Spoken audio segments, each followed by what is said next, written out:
The end of Spain as we know it. Tomorrow in Barcelona, the Parliament of Catalonia could vote to declare independence and secede from Spain.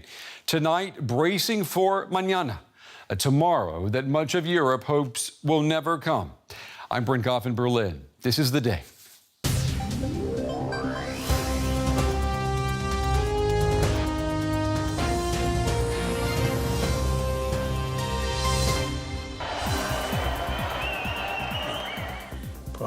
If the Spanish state does not respond to the mediation petitions, we will do what we have to do. We've told him several times he was walking towards an abyss. I believe Catalonia belongs to Spain. We won't participate in any illegal vote tomorrow. Should it be a vote, we wouldn't participate in it. Prime Minister Rajoy feels even more boxed into a situation in which the Spanish government would take over Catalonia, take control of it, which would be a really sad day indeed. We opened the door for mediation. And we have welcomed every mediation opportunity we received. He's sinking the Catalonia brand and the Barcelona brand. I think he's already hanging over the abyss. Also coming up on the show tonight. I spent 28 days in there. What for? For being a fag, as they put it. People like me should be killed, they said. Gay in tonight, the start of a special DW series. We begin the day just hours ahead of a vote that could change the map of Europe and alter what it means to be Spanish.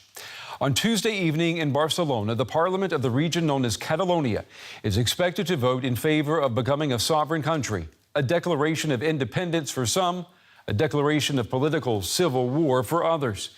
Now, the last time Spain was confronted with a political crisis this severe was in 1981, when rebels seized parliament and tanks rolled out in an attempted coup.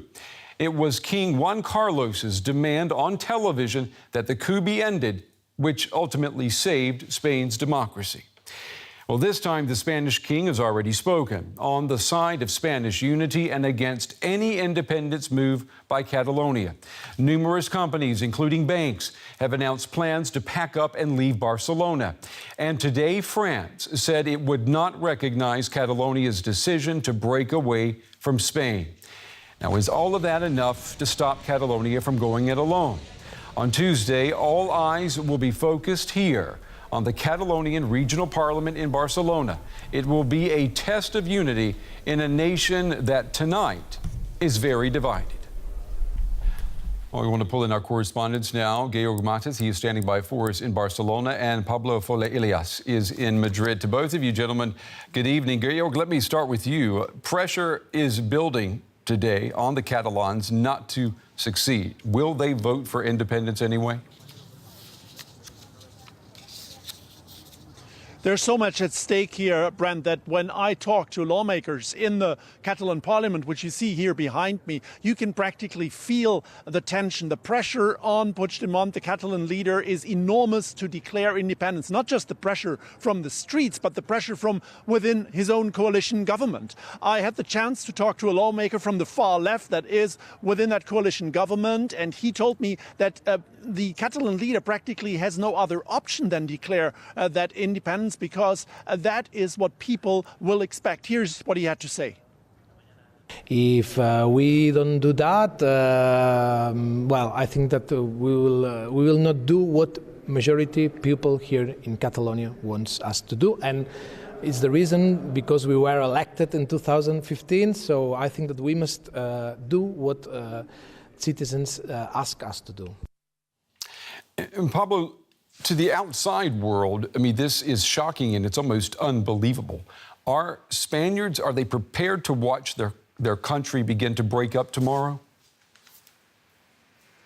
Well, if people from the outside world are shocked, imagine people here in Spain. I mean, as a Spaniard, I have to say I'm sort of astounded at what's happening. It's really rattled a lot of Spaniards because it's it's a situation that no one really expected. No one really expected to get to the point where we are, that on Tuesday, potentially Catalonia could declare itself an independent republic.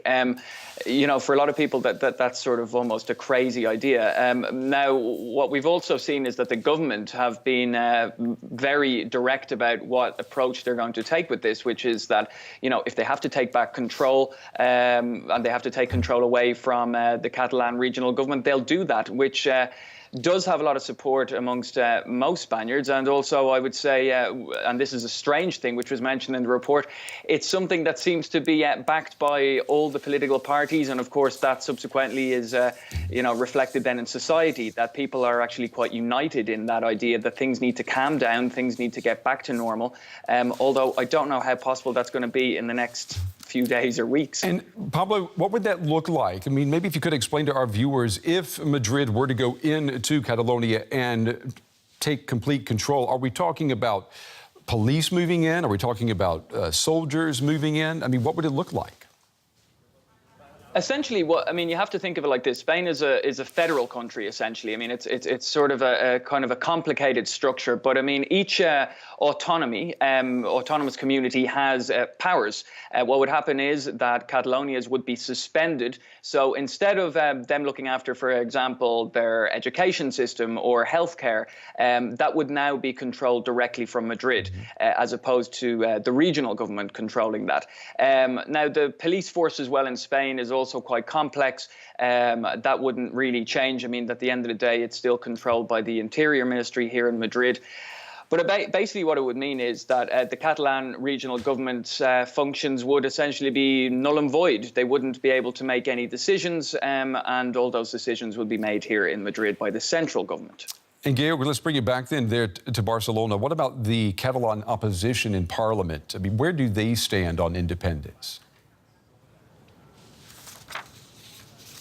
They have told me, I talked to one of the leaders of the opposition parties, and he has told me that they are, of course, prepared to suspend the autonomy of the region if indeed Puigdemont would go ahead declaring independence. He said, though, that another option, of course, is that this would be an illegal step by the Catalan leader, and so he said, you know, the consequences of this are zero. It wouldn't change anything. He most certainly, and a large part of the population, he said, wouldn't acknowledge that. And also today, the mayor of Barcelona came forward, and she said she pledged the Catalan leader not to declare independence and instead seek a dialogue with Madrid.